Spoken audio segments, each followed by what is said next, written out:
Stuart, we're back here in office again for another episode of this podcast, and we're wrapping up 2024. We're at the end of the year. We're here in December, and 2024 has been a crazy year, whether it's elections or the market. The market's actually done really well this year. Sure has. That's an understatement. It's been unbelievable. Yeah, well, I was reading a couple articles that one said that the market is up year to date 28%, which is phenomenal in the S&P 500. And then another one said that the investor sentiment is bullish, that everybody's feeling really, really good.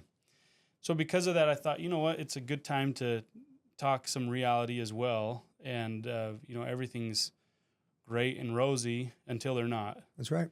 And so going into 2025, let's talk about the status of the market, where we're at. And really, if you're considering retiring now or in the next 12 months or even the next 24 months, what are some things that you should be thinking about as you're planning for that with regards to the market? Sure. So, coming off 2023, where the broad market, the S&P 500 was up, 23, 24%. Here we are year to date, like you said, let's just call it around 28% year to date so far. It goes back to what we talk about and the analogy that I utilize and my company utilizes, which is Mount Everest. Okay? So what do I mean about Mount Everest?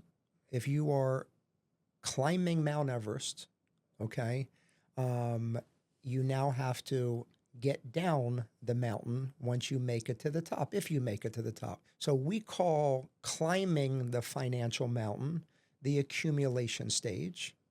Then you eventually make it to the top, whether you're 50 years old and want to retire, or you're 60 or 70 and you're now at the top of the mountain ready to retire. We ask people, is the hike over? The answer is no, the hike's not over. You have to now get down the mountain. The most dangerous part of the journey, the hike, is coming down the proverbial financial mountain. When it comes to Mount Everest, more people die on the way down Everest than they do climbing to the top. When it comes to financial planning and income planning, more retirees' financial plans blow up after they retire because of what I would refer to as poor advice. And really quickly on that note, what are some of when you say they blow up, what are some of the biggest things that you see happening in their retirements? Listen, the number one concern of a retiree, I've been doing this now for 36 years, going on 37 years, and it's clear. The number one fear of a retiree is simply the fear of running out of money. The number one concern, I should say, is the fear of running out of money, okay? So the name of the game is to make sure the money that you've worked a lifetime to grow and accumulate is going to last the rest of your life and your spouse's life.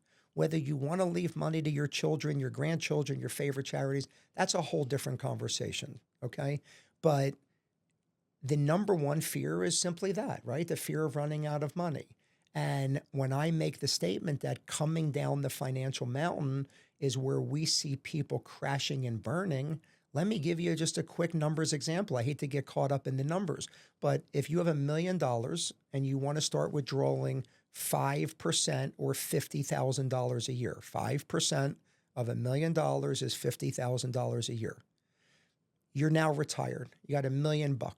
You call up Vanguard, Schwab, Fidelity, whoever your financial advisor is. They said, man, the S&P 500 last year was up 24. This year is up 28. Put your money in the S&P 500. You're fine. You'll start withdrawing 5% a year, 50 grand a year, and your money will continue to grow. Do markets go down? Yeah, they do. Let's just say it's the first year that you retire. Market's down 30%. You think that could happen? 2008, market was down 38. Okay. Now your $1 million is worth 700,000. Now you withdraw 50 grand. Now you have 650. The next year, do you think it's possible market lose 20% the second year? Yeah, go look at history. That happens.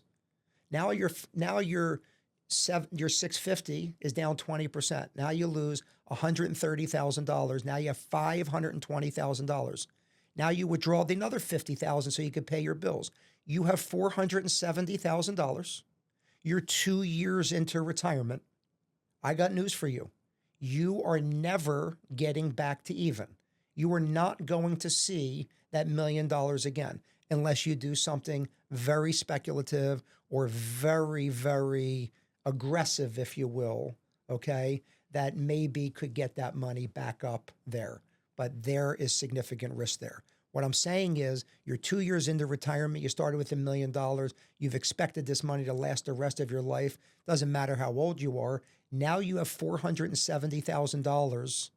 You're scared. And there's just not enough time to make it back.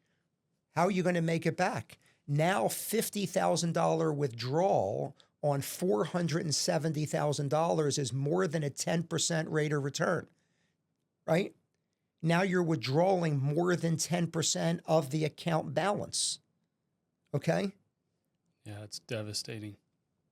So long-winded answer to your question is that we want to make sure our clients have a plan to safely get down the financial mountain, okay? And to have protection built into their portfolio and to have a diversified portfolio, because at the end of the day, what we are talking to our clients about is our clients already have money, okay? And it's more about not becoming poor than it is about becoming wealthier than you already are. Most of our clients are more concerned about becoming poor because they have money than they are about becoming wealthier than they already are. So that's the premise. Yeah, they don't want to lose it. They don't want to lose it.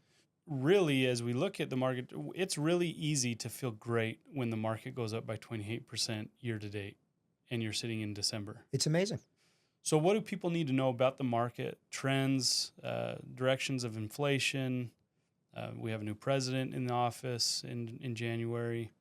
Let's talk about the current events, what they need to know so that they can safely navigate their planning decisions coming into 2025.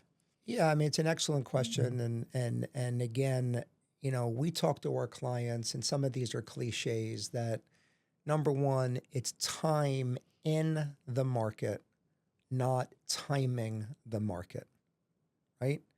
What I also believe very, very strongly is that the long term is inevitable. The short term is unknowable. If you ask me what's going to happen over the next 3 months, 6 months, who knows? Flip a coin. Market's going to go up, market's going to go down. Who knows? You know what I mean? But if you ask me what's going to happen over the next 3, 5, 7, 10 years, I believe the markets are going to be much higher.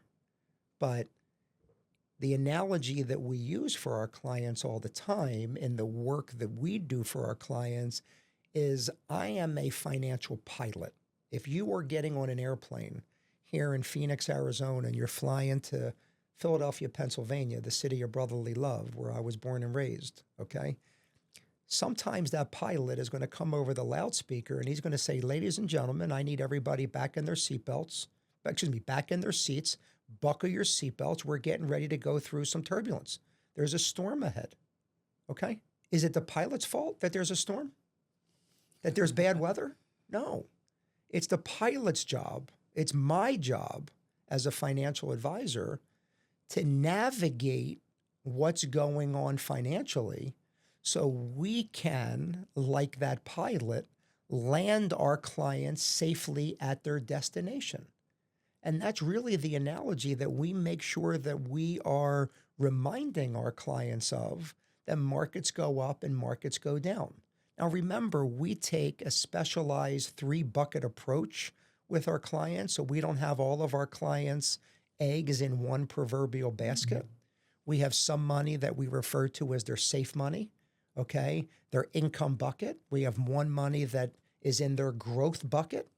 And then we have one money that's in their alternative bucket, if you will, that's designed to provide, you know, again, conservative income, right? Everybody loves income.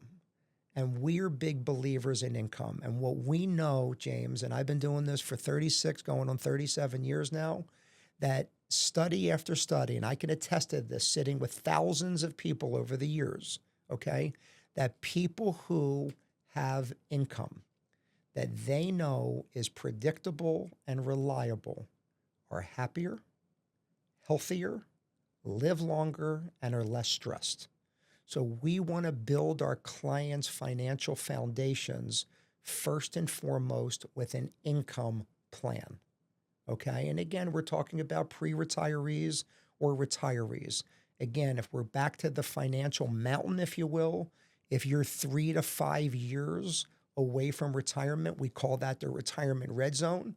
If you're at the top of the mountain, now looking down, you're now retired, great. And if you already have started your descent down the financial mountain, we also need to have a conversation to make sure you are not putting yourself in harm's way. And I can tell you that me and my team, we have been safely getting our clients down the proverbial financial mountain now for my 36, 37 plus years now, because we know where the danger spots are, where the slip and falls are, where people are falling to their financial deaths, if you will. And again, do we love the market up 28% year to date so far? Do we love this optimism going into 2025? Of course we do. But we're also realistic. World War III, whether we like it or not, could happen tomorrow morning with what's going on in Israel and Hamas and Russia and Ukraine and Iran and China. I mean, these are the things that are uncontrollable. And if anybody would be surprised right now that the market would pull back, I would say that they're, not thinking clearly, right? Because markets go up and markets go down. Yeah, they self-correct all the time. They're cyclical. Just for a minute, we've talked a lot about kind of general strategies. Let's talk about inflation, because inflation goes along with the market, but also is independent of the market, but also is impacting a lot of people right now. How do you protect your retirement from inflation, assuming that you're protected with market ups and downs and all that kind of stuff? How do you mitigate against inflation? Listen, everybody loves getting a pay raise, okay? And everybody needs a pay raise because, like it or not, life gets more expensive as time goes on, right? The cost of bread and milk and cheese and, food and travel. I mean, you buy an airline ticket today. I mean, it's crazy. I mean, how expensive it is. Hotel prices, everything is more expensive. And by the way, if anybody thinks now that inflation is under control, okay, according to our government, that the prices are going to go down, meaning when you go to the supermarket, bread and milk and cheese and strawberries and blueberries are going down in price, or that Chipotle is going to lower the cost of tacos and McDonald's is going to lower the cost of the Happy Meal. Guess what? That is not happening. This was a price reset, in my opinion. Life is now permanently more expensive. So yes, people need to factor in to their financial planning, and we do this with our clients to make sure their portfolios are set up in such a way that they can get conservative pay increases as time goes on to combat this inflation. This is not going to change. Oil prices, different story. I think we could have $4 gas, $3 gas, or $8 gasoline, regardless of what's going on under this inflation number, just because of our governments and, everybody's in cahoots with one another. And that to me is kind of a separate category. Yeah. But when it comes to food and shelter and clothing and travel, look, labor costs today, and this is a good thing, right? People are making more money and can, feed their families and take their families on vacation. But what does In-N-Out Burger pay their employees to flip burgers? $18 an hour, $20 an hour?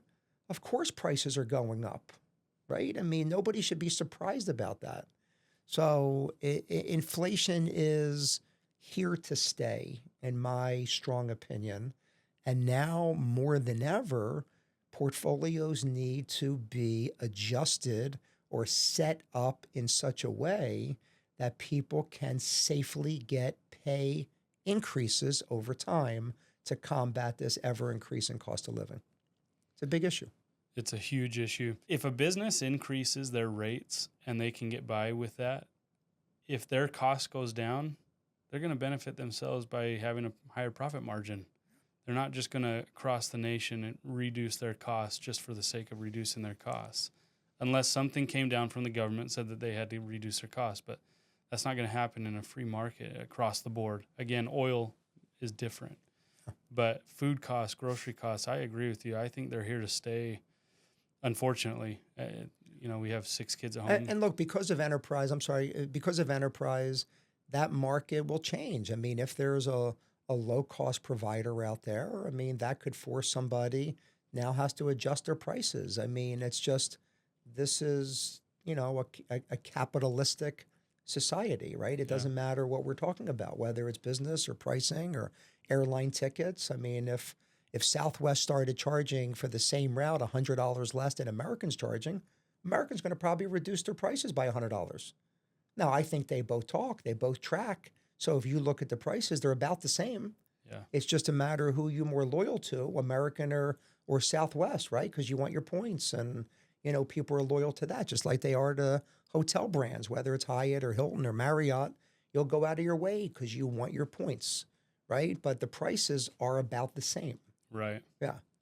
So moral of the story in this episode is take advantage of the benefits we've had for the last while where market's just been going up, but don't make the assumption that it's here to stay forever. Plan accordingly. If it does, great. We still benefit from the rising increase. But if it takes a downturn, if inflation gets really bad, you want to be protected against it. I mean, look, it's like I said, and I feel pretty strongly about this, that, higher prices are here to stay. Everything will continue to get more expensive over time. And by the way, this is not new information. I mean, look at the cost of a postage stamp. I'm sure you've seen some of those over the years, of where a postage stamp was many years ago to where it is now. What is postage now to mail a first-class letter? What is it, 66, 67, 68 cents? Yeah. I mean, we could all think back. I remember when it was 20 cents. I remember when it was 10 cents. I remember when it was 32 cents, right? I mean, this is just indicative of inflation, right? And we use the analogy when we're talking to our pre-retirees and retirees. Look, you used to be able to go to the supermarket, okay, and fill up a basket, not the basket, but the cart, okay, for, pick a number, $100, $150. Now you can barely, put that same amount of stuff in a cart, a handheld cart, not one that you push with the wheels, and it costs the same thing. So we are all getting, okay, less stuff for more money. That's inflation. So anyway, not going away. Well, thank you for the insights here. Again, we encourage our listeners to come and have a conversation with Stuart and the team. And a lot of uncertainty, it doesn't hurt to have a second opinion. Like I say, nobody has a monopoly on all the good ideas. Yeah. And we have some good ideas for sure. Stuart, thank you. Thank you, my friend. I appreciate it, bud.